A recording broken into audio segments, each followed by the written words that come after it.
could absolutely first pick the Xin Zhao, and I'm really on board for that. Xin Zhao is so powerful.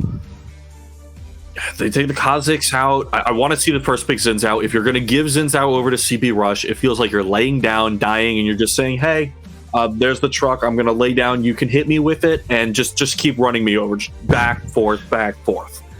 I'm really disappointed to see these same bans coming out every time. But it also speaks to having a great support structure behind their team saying, hey, this is what's happening. There's the Ziggs coming in, just like you said. This is really the big adaptation I'd like to see from them. The Ziggs Morgana lane is a lane that Epic Fail Guy and Josh Box have run multiple times. They've run it with other permutations as well, but Ziggs himself is just incredibly powerful. He didn't really get touched on 11.15. Things around him got touched. It makes him come closer to that like cream of the crop, that SS plus tier pick, and he can really do a lot to dominate that bottom lane and make sure that you have priority through that bottom lane. And this is them saying, hey, all right, this is also CB Rush saying, hey, we don't need the Xin Zhao to beat you guys as they bring in the Sejuani Metapods. I'm at a loss for words. I could see it as a good adaptation. It seems really weird to spend your blue side first pick on Ziggs, which you could get in like pick 2 or 3. It's not like CB Rush is going to take it. There's picks like the Xin Zhao up. There's picks like the Sejuani up.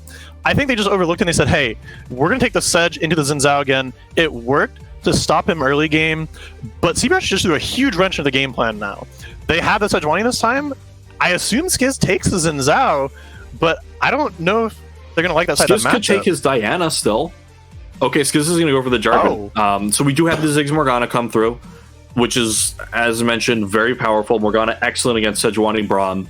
The Jarvan gives you that ability to cage in the members for the Ziggs ultimate and for the Morgana Soul Shackles. And with the Aurelia locked in, this is a lot of power coming out of the CB Rush lineup. Aurelia Sejuani, well known for it being absolutely destructive, whether it's a top mid pair or a top jungle pairing or a mid jungle pairing. You don't want to be on the map if Aurelia Sejuani is in. And with the buffs to Aurelia, which, okay, a rework's a rework, but buffs are buffs, and she's just been buffed. Today was a minor nerf to her W, so her damage reduction is a bit lower, her output is a bit lower, but she's still ridiculous. She's disgusting. Metapods, I'm afraid. So what the targeted nerf was here on her W damage, I didn't see the exact numbers on it because I don't play really enough to know this, but she's been maxing W, and it let her clear the back wave minions. Yes, that was about 50 insane. damage. She can't clear the back wave anymore. It's also 5% physical and 5% magical damage reduction that was removed from the ability, so the ability was toned back so that she can no longer just abuse it to stay alive in every situation. That sounds great. That champion was disgusting last patch. But what they didn't nerf is this Sejuani Aurelia combo. Like we saw it happen in top lane with the Sejuani Sylas, where they just turn this gank, murder them 2v2, get away with cold-blooded murder. I'm pretty scared of that if I'm No Fear, but what No Fear did grab here is Icarus and I joked a bit last week about the baby from their comps. They lock in the Ziggs, and they give the Jarvan to it this time. They say, hey, let's just dunk them, and then throw the Ziggs bomb on top of it. You cannot miss when they're in that Cataclysm. Exactly. And that's huge.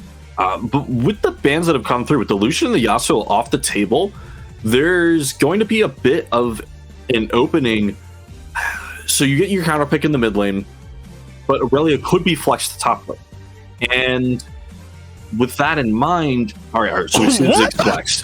So the Ziggs flex is where I was going with this.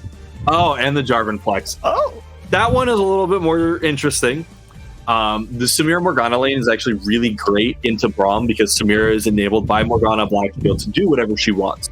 But the Jarvan into Aurelia matchup is actually very Jarvan favored because he's able to poke from long range with his lance and just continuously oppressively poke her and stay away from the all-in. And then he can all-in when she's around 60% HP, and if her W is down, she dies. Is that really a mid? Yes, it should be. And Gwen was also nerfed on this patch for the reviewers who haven't necessarily read through the patch notes. 20% less attack speed on the E at level 1, despite the fact that that's going to be maxed. it will be lower until about rank 4. So until around level 7, she is significantly nerfed in terms of that attack speed that she's going to be getting when she activates her scissors with her dash. If the Aurelia goes mid into the Ziggs, it's pretty Ziggs favored still, but Gwen will shred the Jarvan. So I am very worried about that matchup, despite the fact that Cornstar has been having a phenomenal series. Looking at these comps, No Fear thoroughly bamboozled me. I'm still not sure that Zac could even be top lane instead of jungle. If they try to put it into the Aurelia matchup, Aurelia has played Zac low before MR. in top lane, and it's pretty amazing in some matchups, and in other matchups, it is the worst thing ever. And he's been nerfed quite a bit since around January this year. He was actually pretty excellent on that top lane. Now he's because that was back when Blippa was playing it, right? Yeah, Blippa was playing it. A couple LCK players were playing it. A couple LPL players were playing it. In the collegiate scene, he was actually doing very well here in NA. Oh, wow. There were a couple of D1 tricks that played it. It's kind of fallen out of favor because the matchups are not quite there for it anymore. And the ability to just walk bot lane and elastic slingshot in at level 5 is pretty tame compared to what it was this January, where top lane didn't matter as much. Now top lane carries are a lot more effective. Things like Hull Breacher have really helped push that meta. Okay. The one thing I'm still worried with is Zac going to the jungle, though. Last time we saw Skiz playing Zac into a Sejuani, I'm pretty sure he died at his blue buff, and he was down like 30 CS or something at like 15 minutes. He got... it was not a good time for him. Hey, Metapause, that's nothing we haven't seen today out of Skiz already. He's already died in his blue buff and been down more than 30 CS at 15 minutes and then lost the game at 26. Skiz had a Jungle Kingdom last game. Don't sell him short. But his Jungle Kingdom was left in ruins. I mean, you can win the battles, but you gotta win the war.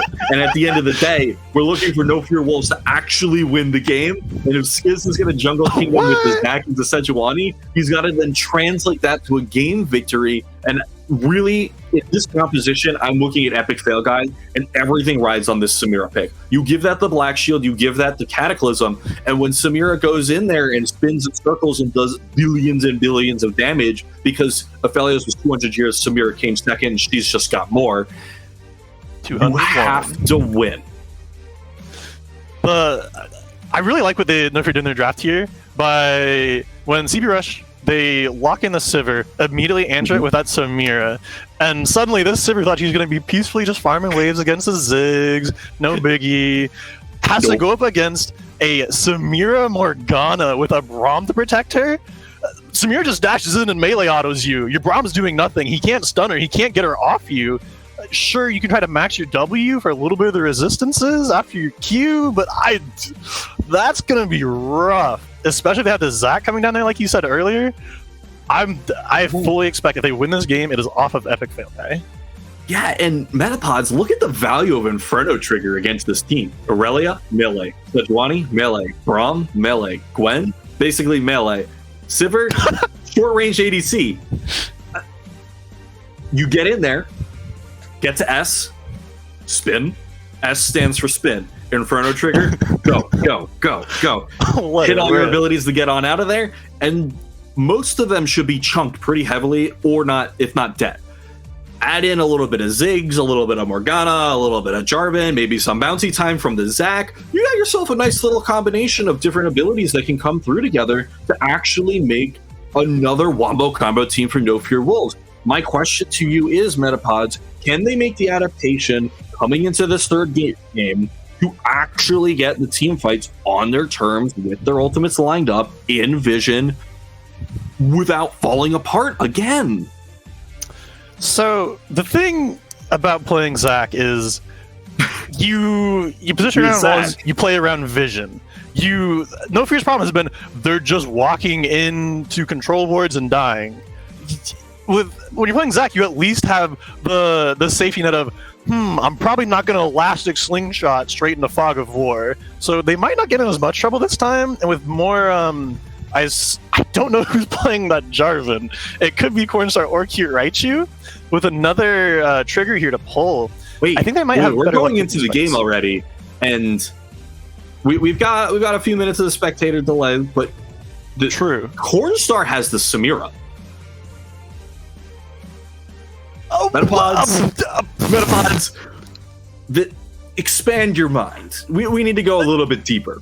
My brain No Fear hurt. Wolves have decided that for what could potentially be their final game of the series, they're going to do something absolutely insane. And they're just going to switch Epic Fail Guy and Cornstar. Why not? Is Epic Fail Guy going mid, or is Cornstar just going? I don't know where they're going. I have a feeling that they're going to go into not their respective roles, and they're going to switch it up on them. Now, this is what happened to them from the side of CB Rush. The last time they met in the regular season, CB Rush did all of the different role swaps on them. This is No Fear Wolves saying, we're going to play your game for the third game of this series, and we're going to beat you at your game because you beat us at our game twice, so we're going to come meet you on your territory, and this is it. We're going to show you we're actually a better team, and we're coming for your reverse sweep. I could see it. I criticized them a bit at the beginning of their draft, saying, wow, you ran back the same bands. That's not real smart. I can't believe you did that. But then they hit me with this, and I love it. I love it so much. It's such a good way to either start their comeback or go out in a blaze of glory. Well, Metapods, you've got the flawless duet of Aurelia and Gwen, who are some of the most broken champions in League of Legends right now. Nerfs be damned. And at the end of the day, we're going to send it off as Mac Dewey and Gunjan and Icarus are waiting.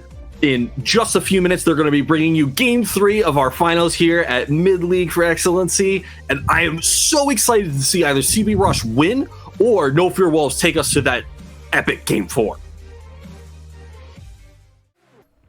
Hello, Summoners. Welcome back onto the Rift for game number 3 of the Excellency Esports Mid-League Finals. We are continuing on our coverage as CB Rush is sitting on match point, but the No Fear Wolves with another curveball up their sleeve are making things interesting here as they are playing with their backs up against the wall, hoping to try to pull off a reverse sweep here in the finals. It's an interesting setup we got for the final game here, MacDo, and I think we all were discussing off screen that the draft this game around here for No Fear Wolves is definitely a bit more of an interesting one. We got Samira mid, we got solo lane Jarvan, and then a Ziggs Morgana in the bottom lane. And to be honest with you, Gunjan, I'm not sure what to expect out of this composition coming in from No Fear Wolves. And you know what? I'm willing to give them this composition just purely based off of the surprise factor alone and not being able to understand exactly what to expect in any of these matchups. I think the style and the flair of No Fear Wolves' comp is incredibly fun. I think in terms of fit, though, I think it struggles, especially with the comp that we are seeing from the side of CB Rush. It's basically Megazord Icarus. They've built it out again. They built it out last Best of 5 versus Fever, where they actually had the Ashe bot lane. They're substituting in the Sivir. Will be a fine substitute teacher down there, as we are going to see a little bit of a cheese around here. Nelson is going to catch Jushbox with the concussive blows, trying to flash away, but DeBay with the aggression coming out. He picks up first blood here in game 3 with CB Rush sitting at match point. Skizz going to try to run for the hills, but now it's Nelson trying to look for the kill onto Skizz. Barely able to get away. CB Rush starting off right where they left off. And this is what we were kind of afraid of, wasn't it, Gunjan? The fact that you can see this Megazoid composition coming in from the side of CB Rush. They pulled out the Sejuani Braum that was played last time by the side of No Fear Wolves, but this time around they have the Gwen Aurelia double melee composition in their solo lanes, and it's just so powerful. We didn't even see that there in that solo kill, though, because it's purely based off of how powerful this Braum is level 1, and now already DeBay starting off this game with a kill, even backs up in order to be able to catch as much experience in this first wave as well. It is already going so heavily in favor of CB Rush with that first blood, and I'm really scared to see how this composition from No Fear Wolves plans to deal with the really strong team fighting composition and early lead that I'm expecting the side of CB Rush to pick up here. And just the synergy from this comp, Icarus, you have these double solo melee laners with the Sejuani, with the Braum, able to apply so much of that Frost passive, just getting stun after stun after stun. And again, Cornstar does have his W to kind of keep him safe. He does have a more tankier build than most with the shield bow first item. But at the end of the day, when you have so much backline throw, you have so much CC, it's so hard to execute. The only hope is that No Fear Wolves can kind of catch them off guard and hopefully get some sort of wombo in these fights where, again, maybe this is copium, but the hope is that Jarvan ulti, Zac ulti, Samira gets in, Ziggs bomb on top, and they get the wipe, because this comp is so incredibly strong in the mid game, and it also scales incredibly well with the recent Aurelia changes, making her an incredibly strong scaling melee range pick. Gwen, we've already seen what the 2021 champion has done in the LCS meta, and it's doing the same thing in mid league. And then we have the scaling Sivir pick. So eventually, if this goes 500 CS, if we go late, Debay will eventually carry with the Sivir in the bot side. I'm really intrigued to see that there's an early Sheen being picked up here for Debay. It's telling me he's probably looking towards that Essence Reaver and that crit build. It's going to be a one-item super heavy power spike coming in from Debay on the bottom side of the map, but I think you really got a lot of it right there in Gungeon, and the fact that it's so difficult to play into this composition from CB Rush when they have so many powerful picks that are just meta strong on top of the composition and how it all works and synergizes together here. One thing I do want to keep my eyes on is going to be Epic Fail Guy this game, because the Ziggs has so much potential in the later stages of the game in order to just put out damage from long range that's not going to allow this really short range composition from CB Rush to pop off. Cornstar getting dove under the turret, and Acid and Frosty combined to take down the No Fear Wolves. Alternate mid laner, maybe, question mark. We saw him in game number 1 come into the mid lane, now in game 3 with No Fear Wolves in desperation mode, getting dove beautifully. Acid up to his old style once again, coming alive in the playoffs. And that's what I love so much about Acid. He spots the enemy jungler and just immediately makes the executive decision to dive Cornstar. Flash being blown and still dying. Frosty picks up the kill as well. Kind of a worst case scenario for the side of No Fear Wolves in the mid lane, as he will be able to back up, get those items, and it just gets harder and harder, because when that ultimate comes up for the side of Acid, when Frosty's ultimate comes up as well, unless Cornstar plays incredibly safe or has a lot of kind of support from his team, he will just be in constant dive range. Acid low in the river, Icarus. He's going to be able to get out of here as No Fear Wolves down 1.5k gold already. Yeah, and what I was just trying to mention there, MacDewey, before we were so rudely interrupted by these players fighting in the river. How dare they try and fight over a scuttle crab? But one of the things we can keep in mind here is that there is a little bit of outplay potential for Cornstar in that mid lane matchup. If he uses a well-timed wind wall, he can block out either Acid's ultimate or, more importantly, one of the two forms of reset here for Frosty on his Blade Surge would be really massive. He's able to dodge away from those, but when you're falling so far behind early already here, it makes it difficult for the Samira to get rolling. You do need a couple of items, and that's really going to be the defining factor here for No Fear Wolves if they want to be competitive in this game, is they got to be able to stall out these early stages, stall out these kind of power points for the CC of Sejuani and Braum until you can have Ziggs on an item power spike that he's going to be able to constantly harass out his opponents, and then allowing for Samira, this Cornstar, to be able to pop off with scaling on the passive later on, and then coming in at the later stages of the team fight with the ultimate to reset and bounce through all of the low health bars that can potentially be set up on the side of CB Rush. Samir's gonna have kind of that opportunity, Icarus, like you mentioned, to kind of just jump in and pop off, but it's just so incredibly hard because there's so many forms of CC is being applied to her back and forth and back and forth, so she can avoid some of them, but at the end of the day, she will get tagged by at least one thing or another, and so these fights are just really hard, and so you want No Fear Wolves to get some sort of early lead, some sort of kind of early dragon stack. We are gonna have dragon spawning in about 3 minutes. It is gonna be a cloud dragon, so we will be in either an Infernal or a Mountain Soul, two of the strongest souls on the Summoner's Rift currently, so I'm excited to see where that ends up going down as mid lane. 2v2, make that a 3v2 as Q Raichu is going to join the No Fear Wolves, looking for the man advantage. Vanguard has his assets taken down. Cornstar getting low. Frosty with 1 kill. Can he try to make it out alive? Trying to flash over the wall, but Skiz trying to track him down. Here is Rutledge. He's got long arms to pick up the kill. Now it's Rutledge 1v2 situation, trying to take down Skiz, but he can't find the No Fear jungler just yet. The Elastic Slingshot, he does have the Zac passive available, but boys, we've got a fight in the bot lane as DeBay, very low, going to be backed off. It's a huge bomb absorbed. The bouncing bomb misses as well. Overall, across the board, it's a 2-for-1, I believe, in favor of the No Fear Wolves.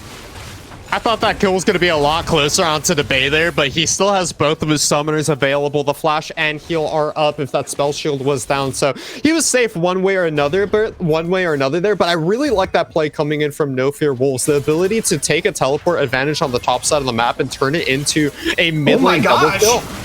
Cute Raichu barely able to get out. Here is the Zac passive. No teleports available to try to save him, but the Blablets, they are reforming. They're coming together. Skiz assembled, but here is Frosty in the mid lane dashing in. Can't find Cute Raichu. CB Rush constantly looking for the plays, looking for the fight. They don't come out with anything there.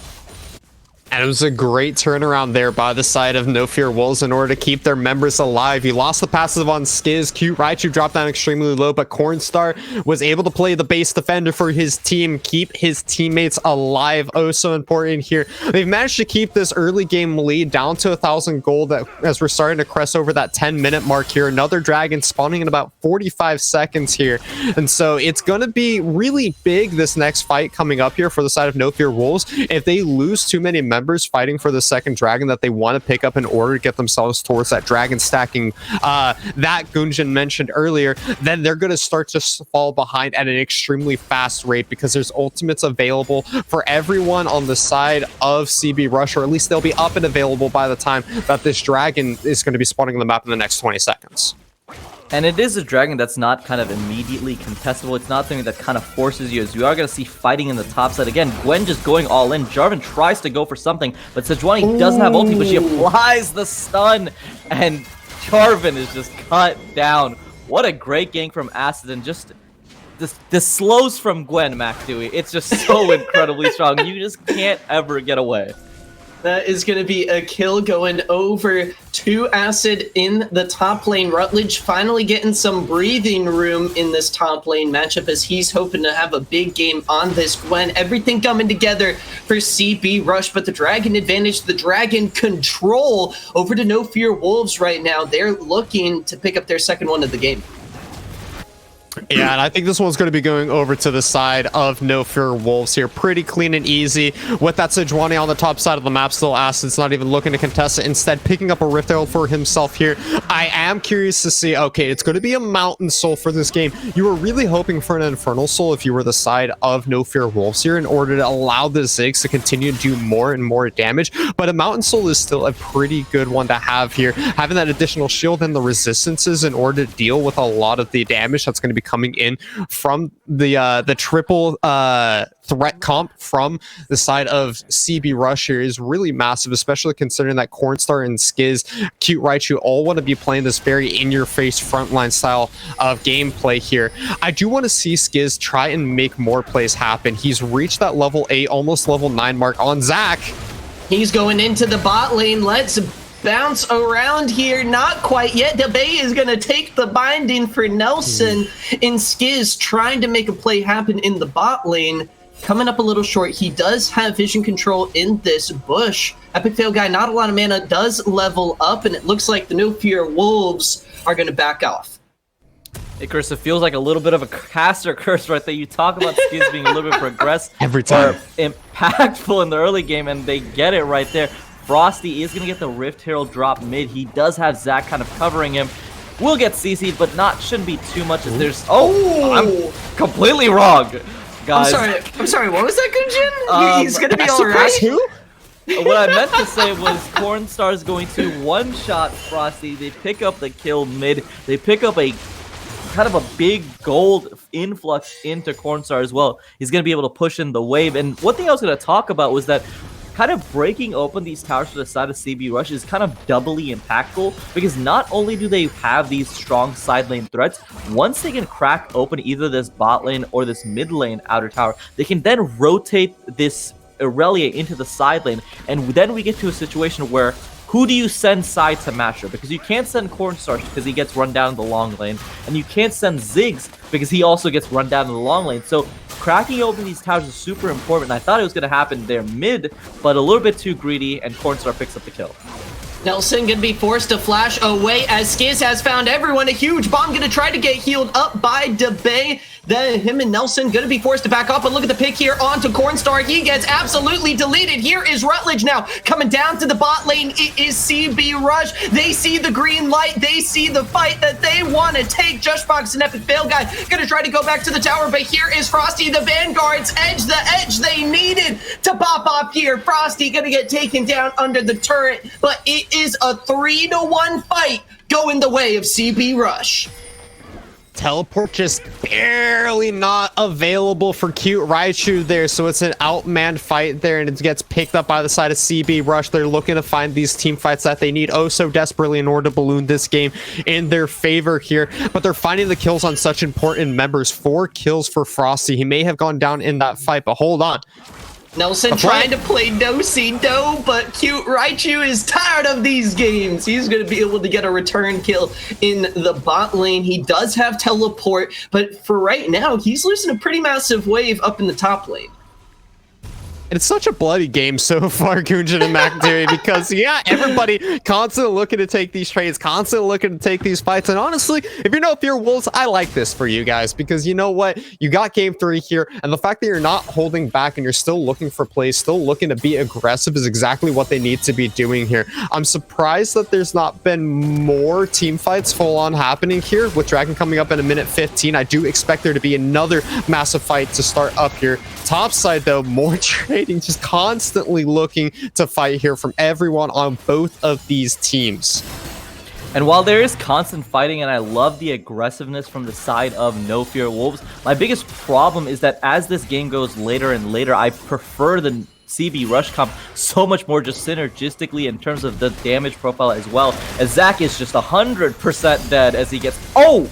Frosty into the back line. He's going to be able to pick up the first kill of the fight as Zach is going to split up and try to make this one work. Frosty trying to dash his way out of trouble. There's the big bomb. Shout out from Epic Fail Guy. He picks up the kill from downtown. It's a 4v3 in favor of the No Fear Wolves. This is the fight they're looking for. It's going to be a 2-for-2 at the moment. Debate in the bot lane. Not worried about this fight at all. CB Rush somehow managed to keep it even. Oh, that's such a huge pickup here for the side of No Fear Wolves. They're able to get a few kills, a shutdown onto Frosty as well, and most importantly, Epic Fail Guy is the one that is able to get those kills for himself. This Ziggs that we've been talking about in the early stages that needs to be finding the items, that needs to be the poke in order to keep his team in these mid to late game team fights before the fights even happen. He is finding the leads he needs. Frosty teleporting down to the bot lane now. Debate and Acid full health bars as well. They don't want to give over Soul Point to the No Fear Wolves. This fight is going to be incredibly close because, again, so a lot of cooldowns were used in the mid lane. A lot of key cooldowns like Acid's ultimate, like Rutledge's ultimate, while we do have the Vanguard's edge still up and Zach's going all in. DeBay helps out Frosty here with the call to the hunt. The Vanguard's edge is going to miss. It's CB Rush with multiple vendors, but the Inferno is triggered. Cornstar is firing away. It's going to be Skiz taking down Acid, but Frosty meets his match as well, picking up the No Fear Wolves mid laner. Skiz gets hit by the Boomerang Blade, and CB Rush pick up a 3-1 fight. And MacDoo, is it okay to call that not an Inferno trigger, maybe a little blaze, little candle or kindling trigger right there? It was pretty hot. I mean, he was getting in there, but just absolutely no damage dealt. There's just not enough damage to kind of cut through these innately tanky champions in the Gwen and Aurelia and Frosty. Even though the Vanguard's Edge did end up getting taken by the Samira W, he was still able to kind of get through. And the biggest problem in that fight was just that a lot of big key cooldowns were not available for the side of No Fear Wolves. And Epic Fail Guy had no mana. He had been fighting for about, it felt like 7 minutes. 70 years had been going on in that mid lane fight. He'd just been transitioning from lane to lane to lane to lane. Had no mana to kind of convert any of his damage stats into those fights, and it ends up going for the side of CB Rush as they are going to start the dragon. There is a steal threat, so they are going to try to pull it out as much as possible, but Zach always having the ability to steal this dragon. I don't think they're going to be able to steal this one, though, Gunjin. Everybody is there for the side of CB Rush, so unless they're... Oh! Acid gets the secure, and here is the fight. A huge glacial fissure from Nelson shakes this one up as Debate is going to be going on a killing spree. The fight 1-0 for the time being. Epic Fail Guy doesn't have the Mega Bomb available, doesn't have the nuclear button ready to launch, but Debate without a flash, he's caught out, he's in trouble, he's shut down in the mid lane as the No Fear Wolves find an answer back. My bad, Skiz, my bad. I thought that we were just going to move over this dragon, but he decides that he wants to take it. Going even on that fight at the end of the day is actually really massive here for No Fear Wolves, especially considering that they got a shutdown gold. Somebody we haven't really had a chance to talk about this game yet so far is Cute Raichu on this Jarvan in the top lane. He's been able to make it work surprisingly effectively, and these Cataclysms have been showing up pretty big for the side of No Fear Wolves, doing work like where we just saw there, locking down Debate and preventing some of these frontline members and even the backline members of the CB Rush composition to be stuck where they're at, and most importantly, that burst damage to chunk out Frosty or chunk out Rutledge when they're going in for these big play-making moves has been massive in order to prevent them from continuing to steamroll through team fights. Cute Raichu didn't see the teleport coming into the top lane. He's going to get locked down and taken. Sent back to base. Acid picking up a kill in the top lane as CB Rush find kill after kill. Gentlemen, it has been a bloodfest of a boxing match here in game number 3 as the No Fear Wolves still hanging on, only down just about 3,000 gold as we hit the 20-minute mark. Bear and Nasher on the map. They're hanging on, and Zach's going to completely go for it, and they're just going all in. Cornstar, that is what he was looking for, Gunjin. A huge engage coming in from Skiz is going to knock everybody up, as this is what the No Fear composition is aiming to do. And I love this from the side of No Fear Wolves. With this Zach pickup, you can't really ward out his engager, and you have to ward in more intricate places, so it's kind of catching CB Rush by surprise by just how far he's able to engage in. Debate getting caught over and over again, and I like to see this from the side of No Fear Wolves. They're playing aggressively. I do want to say for these team fights, as we go later and later on, the big members to watch and the big members that really need a lot of this gold are going to be Epic Fail Guy, and they're going to need to be Cornstar, because he's going to need to be able to kind of deal and execute a lot of these kind of innately tanky and squishy members on the side of CB Rush if they have a hope to chance to fight. But I feel like their front line is setting them up super well, as Skiz and Cute Raichu are finding really clean engages in multiple team fights.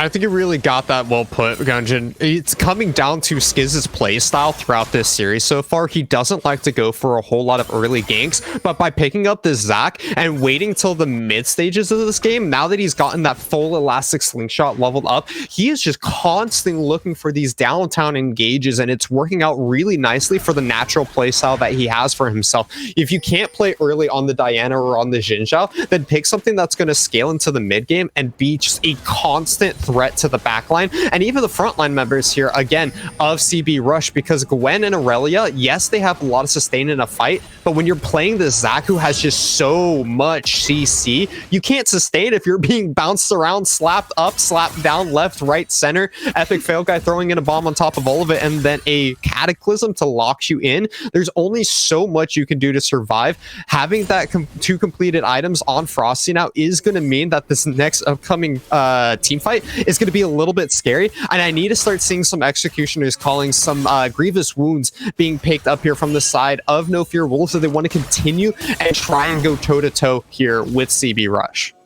Icarus, we are talking about item completions, and we do have the item completed on Epic Fair. Like, he has the Demonic's Embrace as well as the Leandri's, kind of that 2-item core for any bot lane mage out there. And with the healing reduction as well on Skizz, they should be just enough kind of combat power for No Fear Wolves to contest. They are down 3k gold, but this Wombo, if Skizz can find those engages, even onto the front line, they have so much kind of AoE damage that they can kind of set up Cornstar to kind of take over these fights. Person I really want to watch is Cute Raichu. He has his flash, he has TP, he has Jarvan ulti as well. He's going to walk into this fight, but again, he has found such beautiful engages onto specifically the Bay that if he can kind of lock people down, he can really kind of burst them out with Epic Fair Guy's ulti. Gotta keep our eyes on the Zac behind the river, looking for the engage dragon in 5 seconds. It's a very tense setup here. Remember, this is going to be a potential soul point here for the side of No Fear Wolves, so they're able to find a successful team fight. Great block there by Cornstar. Acid is going to try to start this one off. Rutledge and Frosty looking to finish it as it is a melting pot. Oh! And that's what Epic Fail Guy is here to work with. He's dishing out the bombs. Debay and tries to answer back. Cornstar looking to trigger the fire. It's Debay with the double kill. But here is Cute Raichu diving into the fight. Nelson barely gets out, but Skizz, he's going to slingshot and try to knock Nelson back. Can't find it. No Fear Wolves win the fight 2-3, and they're going to be picking up the dragon as well. And Icarus, I'm sorry for losing faith. We talked about this comp as kind of being a little bit out there, but this comp is crushing it. I know you can see the replay. You can see the engage of this fight. Starts off with Frosty getting a beautiful Vanguard's edge, but they funnel into this choke. You can see Epic Fair Guy is already throwing out his bombs, already kind of zoning off the team fight. The Samira ult W blocks the Sejuani ult, and then they just group in, and this is a mosh fit of a team fight, but it's so much damage for the Ziggs pickup.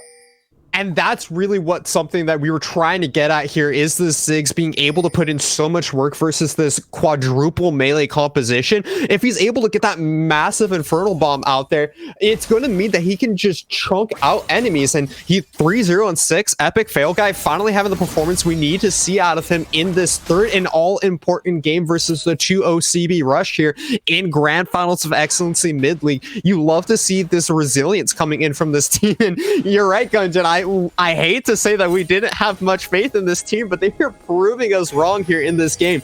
They're not out of the woods yet, though. They need to keep up this performance. They're still behind in gold, but they are on soul point. If they're able to find another dragon for themselves, it could be a massive victory here for the No Fear Wolves.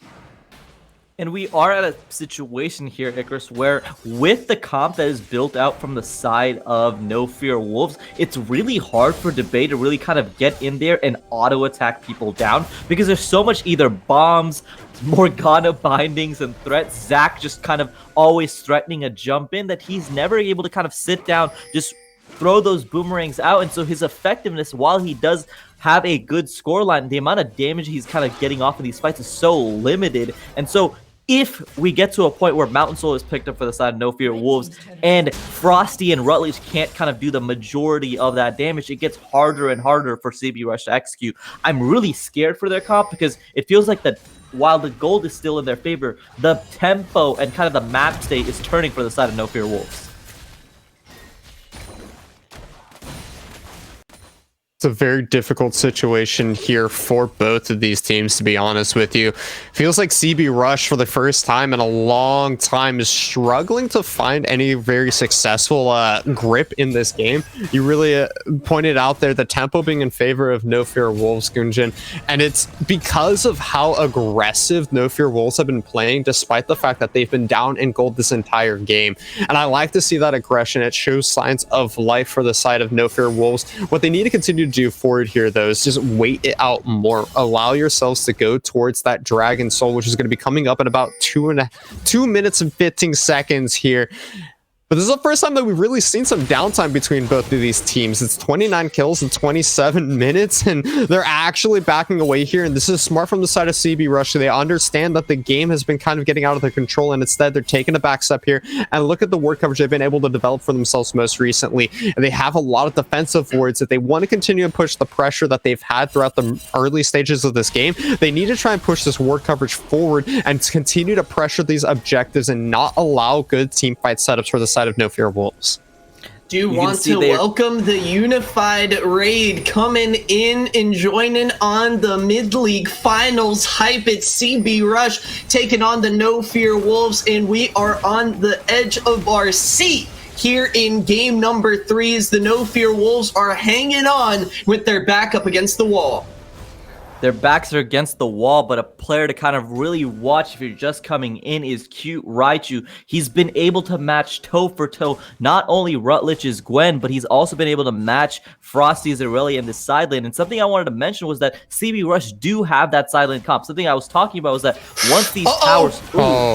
Epic Fail guy caught out. He's going to try to bounce away. And Gujin Icarus, he survives! Gujin, how does he make it out of there? I'm stunned. I genuinely thought without having the Zhonya's kind of components for the Zhonya's with that third item, no stopwatch, he was just caught, but the CC chain wasn't perfect. It didn't have enough kind of auto attacks to proc the Braum passive or the Sejuani passive either, and he gets out of there, and Epic Fail Guy does end up burning the flash. It will be important for this next Mountain Dragon team fight that is spawning in 30 seconds, as he can get dove by the Aurelia and Gwen, but making it out of there is really important so that he can kind of be set up for this next team fight.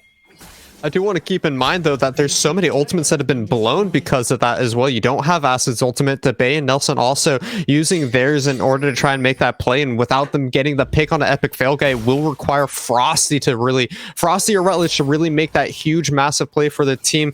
Both teams getting set up around this bottom side of the Dragon Pit, though. I'm not quite sure who's going to be able to start this fight off, as already CB Rush showing a lot more respect this time around. Oh, there goes Skiz. Skiz has got what he's looking for, but Frosty's trying to find access into the backline. He gets blown up. It's No Fear Wolves with the fight they were looking for. Rutledge trying to take down Skiz. He's splitting up. It's a huge bomb from Epic Fail Guy. Acid able to take down Cornstar. It's a 4-on-4 now as Rutledge is absolutely slicing and dicing, but Cute Raichu with the heal, and he's trying to stay alive, trying to find the damage. Debay goes on a killing spree, and it is CB Rush coming out on top, but the health bars are low, and the Epic Fail Guy bombs are ready and loaded to go. 12 stacks on the Medjais isn't going to be enough. He's looking to add to his reading list, but they don't want to risk it. They don't have to take this fight. It's 4-on-2, and the No Fear Wolves are going to back off. CB Rush get the dragon and avoid the Mountain Soul. And who would have thought, looking at these comps, that these fights would be so close? If you can have the replay start up, you can see the fight is so good by the side of Skiz. He gets 2 beautiful engages into the backline with this Zac Elastic slingshot range, but there's not damage paired up with it initially. Frosty gets blown up when he dives into the backline, which is super key, but watch Rutledge in these fights. Snip, snip, snip, snip, and they keep pushing 2 forward, Mac Dude. You can see they keep trying to walk forward and forward and forward, but you're kind of moving out of effective Zig's range, so he's not able to get enough damage to finish off these characters. It's a beautiful kind of push forward from Cute Raichu, just not enough damage. Ziggs is not effective when he can't play in his own range, and so CB Rush take the win off the back of Rutledge, and they take the Mountain Soul. The Mountain Dragon setting up Mountain Soul fight for both of these teams in about 5 minutes. Yeah, and I think something else we have to keep in mind there is Cornstar has been really struggling this game so far. 2, 7, and 8. It's been really difficult for him to find the resets that he needs to be doing. Imagine that team fight happening the same way it did, but with Cornstar still being alive at the very end. The Infernal Trigger resets that he'd be able to find for himself would be so incredible. And I want to see them play a little bit. I want to see Cornstar play just a little bit slower in order to be able to find these kind of resets. As we get a very aggressive flash forward coming in from Acid. Acid flashes, Rutledge gets hit by the bullet, stunned up his Jushbox, and Acid with a solo kill on the Sejuani Bullet Cornstar. He is melting. CB Rush in the top lane. Rutledge barely The able TP. to snip him off. Frosty caught out. Cute Rutledge, or Cute Good Raichu, Zanyas. excuse me, going into the back line. Skiz finding a huge slingshot from downtown. He shuts down the Gwen. Frosty now looking to try to 1v3, make it work, but the knockup coming in. Skiz is an absolute mad lad, but DeBay is at 3 items, and DeBay is in his late game carry mode for CB Rush. He took it personally, not getting on the All-Pro list, and in this series, he is popping off. And after that massive team fight, it's just a 2-for-2 Mac and Icarus. These fights are so incredibly close. Acid just goes on Acid's wild ride. Once again, he said, I'm killing the support. I don't care. He gets Jushbox, but he's way too deep into the team fight. And Epic Fail Guy's damage is you're kind of seeing it, because every time a member of CB Rush want to walk in, want to fully commit, there's just that threat that their legs are just getting blown off by any of these Ziggs minefields. It's so risky. They end up picking up the damage. And Icarus, you were talking about it. If Cornstar was just a little bit more into this game, that is a complete wipe. That Inferno Trigger almost executed Rutledge as well. These fights are so close, and I can't wait for 2 minutes, because we're going to get another fight around that Mountain Soul.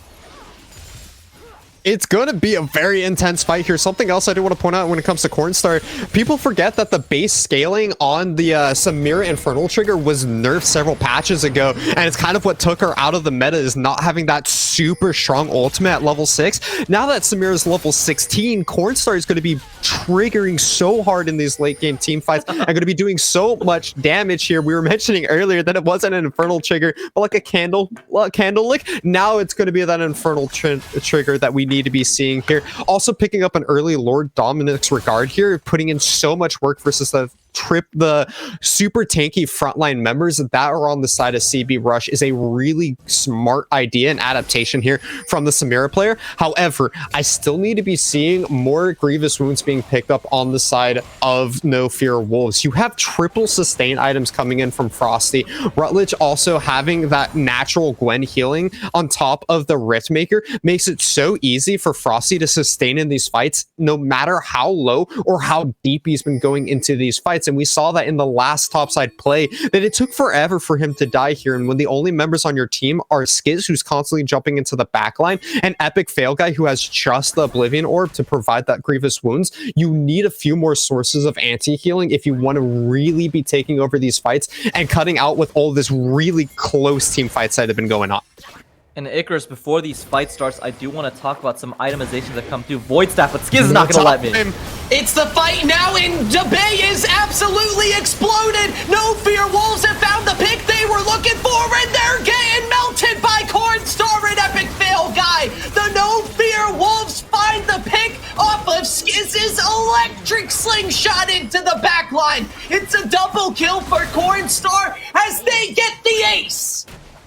And DeBay just goes missing in action in that team fight. And as we pull up the replay, you can see he just gets everything blown up. It's so hard for the Sivir to even just walk into these fights. She gets just absolutely insta-gibbed. And as the fight goes on, you can see Samira has picked up the Infinity Edge, and you can feel her Inferno Trigger. The Samira is just running through the backline. Frosty just doesn't have enough damage at the moment to really carry the fights through, and without having your prime consistent DPS of the Sivir, they lose the Dragon, they lose Mountain Soul, they lose Baron, and now with No Fear Wolves, with this comp, with this out of left field team comp, have taken a dominant lead in this game number 3, hoping to push it to game number 4 versus CB Rush. You know, I said at the beginning of this game, I wasn't expecting it to come true, but the very unorthodox comp from CB Rush, they just don't seem to understand where their points of power are and how they're able to take over these team fights. We haven't seen them really be able to start anything on their own terms, despite the fact that they have such a strong engage style composition here with the Sejuani, with the Aurelia and Gwen to follow up on the Permafrost here. And it's been Skiz showing up massive in this game, constantly finding engages onto DeBay, the one backline member that's squishy enough to be blown up instantly, and it's just looked so impressive here from No Fear Wolves here in a do or die third game of this best of 5 series. And it feels like Skiz is always ready to just pull the trigger, but Simmer's pulling it right now. Cornstar's taken low, but he's not out just yet. Trying to buy himself some time. Cornstar stays alive through the dive. The No Fear Wolves have the Mountain Soul on their side. The shields protect them from the dive, and they wipe CB Rush off of the map. Epic Fail Guy with a triple kill. Can he make it a quadra kill? Ace comes through. Cute Raichu finishes off the Rush squad. And the No Fear Wolves, when it matters most, when their back is up against the wall, they get an insane 8-0-14 performance from the first team All-Pro ADC. Skiz plays out of his mind on the Zac. They pick up a game. We're going to game 4. Ladies and gentlemen, buckle up because we've got ourselves a series. Mac Dewey, hold me. Do you believe in the No Fear Wolves? They're coming back. We looked at this team comp and we said, I think they just got draft gapped. I think this is the I was calling it the Megazord comp, but they pulled through and key performances from Skiz, who has not shown up in the series with the Diana pickups, has a massive game 3. It felt like every single engage. I've never seen a man with 50 HP say, I'm going in on Zac. I don't care if I die. I don't care if my passive gets popped. I'm going in. And Epic Fail Guy is known as the consistent hyper-scaling ADC pick. Whips out the Ziggs. We were like, I guess they're for funning it. But here we are in every single team fight. At least, I'm just going to guess 1,000 damage per fight. It was just massive. It was huge. And it feels like, again, they're not out of the water. Their backs are still against the wall. They're still down 2-1. But it's one of those wins that kind of gives you that confidence, that gives you that breath. Like, we can beat them. We have the tools to beat these guys. It has just been the most insane series so far because we had like 2 compositions that we thought No Fear Wolves should win based off of draft, and then the one game where we're like, yeah, you know what, it's just kind of throwing whatever you can in the kitchen sink at them, seeing what sticks, and surprisingly, this is the one that sticks. I like to see what's being played here by No Fear Wolves, though, and I like to see them keeping the series competitive, at least taking one game off of CB Rush here. Again, they're not out of the woods yet because they got a 3-0 if they want to win this championship, this final series here, in order to try and upset CB Rush, who we've been talking about all season as the #1 contenders. And you know what? If you're willing to pull out such an unorthodox comp as that and find success on it, I can believe in miracles here, Gunjan. I believe you got the chug jug out as well, staying hydrated because we've got ourselves a series. Thank you so much, Aegis Esports, coming in with the raid. We've had a doozy of a series so far. We're going to be going into game 4 of the grand finals in just a little bit, but for a post-game breakdown of last game's absolute madness, the crazy win for the No Fear Wolves to stay alive in finals, we're going to throw it over to Metapods and Midget Cow over on the analyst desk. Thank you, Mac Dewey. Oh my goodness. On top of this crazy gameplay, we're getting rated as if the Vikings are coming in from Scandinavia. 2 big raids. Thank you so much for all the support. Meanwhile, Gunjan, the sole supporter for No Fear Wolves going into game 3, wins like 20,000 channel points, I think, takes everyone's gold in what was probably the craziest game we've watched all night tonight, Metapods. I'm just blown away by what No Fear Wolves put on performance for us. Oh my goodness, Metapods. This is insane. I barely have words either for it. Like, seeing that Samira locked in, I was completely expecting to go bot lane, pair it with the Morgana, send the Ziggs mid, just wave clear against the Aurelia. There was a man wiser than me that said, no, don't send that Ziggs Aurelia, he's going to int. And apparently, it doesn't matter who you send to the Aurelia, because the Samira was like 1-5 at one point, I think, as Gunjan deemed it the Kindle trigger instead of the Inferno trigger, just tickling them. I was real scared for a while that game was just over. The draft was cool, It was funny, haha, wacky, but it wasn't going to work. Yeah, Metapods, one of the big things is they finally took this adaptation that we've been talking about for all of game 1, for all of the pre-show, for all of game 2, and they just started playing to those early game power spikes, and they started playing the game on CB Rush's playbook. We said going into this game, they're throwing out the game plan. They're going to play the game the way CB Rush plays the game. And No Fear Wolves took it to them. They went for the early skirmishes. They took the early game oppressive champions. They found openings. And despite the fact that they got tower dove multiple times, and I believe they started as early as level 4 on the Samira, which was just unfortunate. That's the power of Aurelia Sejuani for you. They managed Sejuani to just came around the back and just tapped them. It was not okay. You can't just even show that on stream. Tag it.